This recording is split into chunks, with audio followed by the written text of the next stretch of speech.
شروع کرتا ہوں اللہ کے نام سے جو بڑا مہربان نہایت رحم کرنے والا ہے۔ معزز ناظرین، آج ہم حضرت خباب رضی اللہ تعالیٰ عنہ کی تکلیفوں کے بارے میں بات کریں گے۔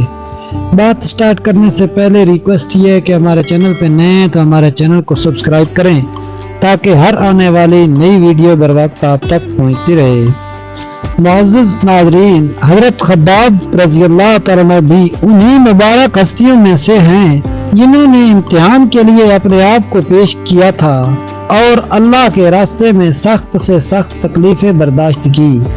شروع ہی میں 5-6 آدمیوں کے بعد مسلمان ہو گئے تھے، اس لیے بہت زمانہ تک تکلیفیں اٹھائیں۔ لوہے کی زرہ پہنا کر ان کو دھوپ میں ڈال دیا جاتا، جس سے گرمی اور تپش کی وجہ سے پسینوں پر پسینے بہتے رہتے تھے۔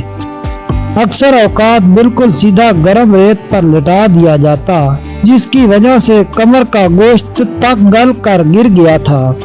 یہ ایک عورت کے غلام تھے۔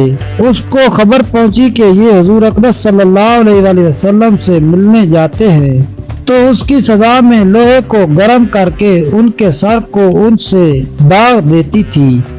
حضرت عمر رضی اللہ عنہ نے ایک مرتبہ عرصہ کے بعد اپنے زمانہ خلافت میں حضرت خباب رضی اللہ عنہ سے ان تکالیف کی تفصیل پوچھی جو ان کو پہنچائی گئی تھی۔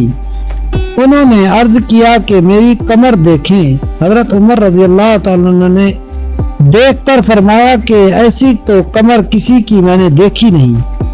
انہوں نے عرض کیا کہ مجھے آگ کے انگاروں پر ڈال کر گھسیٹا گیا، میری کمر کی چربی اور خون سے وہ آگ بجھی۔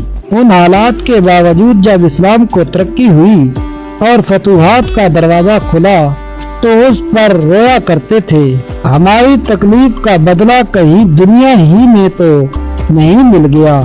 حضرت خباب رضی اللہ تعالیٰ عنہ کہتے ہیں کہ ایک مرتبہ حضور اقدس صلی اللہ علیہ وسلم نے خلاف عادت بہت ہی لمبی نماز پڑھی۔ صحابہ رضی اللہ تعالیٰ عنہ نے اس کے متعلق عرض کیا تو حضور صلی اللہ علیہ وسلم نے ارشاد فرمایا کہ یہ رغبت اور ڈر کی نماز ہے۔ میں نے اس میں اللہ تعالیٰ سے 3 دعائیں کی تھی، 2 ان میں سے قبول ہوئی، ایک کو انکار فرما دیا۔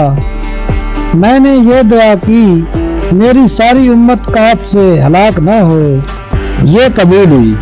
دوسری یہ دعا کی کہ ان پر کوئی ایسا دشمن مسلط نہ ہو جو ان کو بالکل مٹا دے، یہ بھی قبول ہوئی۔ تیسری یہ دعا کی کہ ان میں آپس میں لڑائی جھگڑے نہ ہوں، یہ بات منظور نہیں ہوئی۔ حضرت خباب رضی اللہ عنہ کا انتقال 37 ہجری میں ہوا اور کوفہ میں سب سے پہلے صحابی یہی دفن ہوئے۔ ان کے انتقال کے بعد حضرت علی رضی اللہ تعالیٰ عنہ کا گزر ان کی قبر پر ہوا تو ارشاد فرمایا اللہ خباب پر رحم فرمائے۔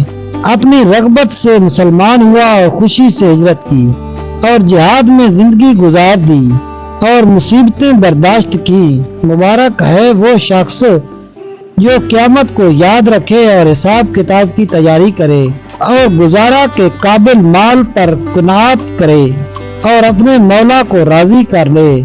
حقیقت میں مولا کو راضی کر لینا انہی لوگوں کا حصہ تھا کہ ان کی زندگی کا ہر کام مولا ہی کی رضا کے واسطے تھا۔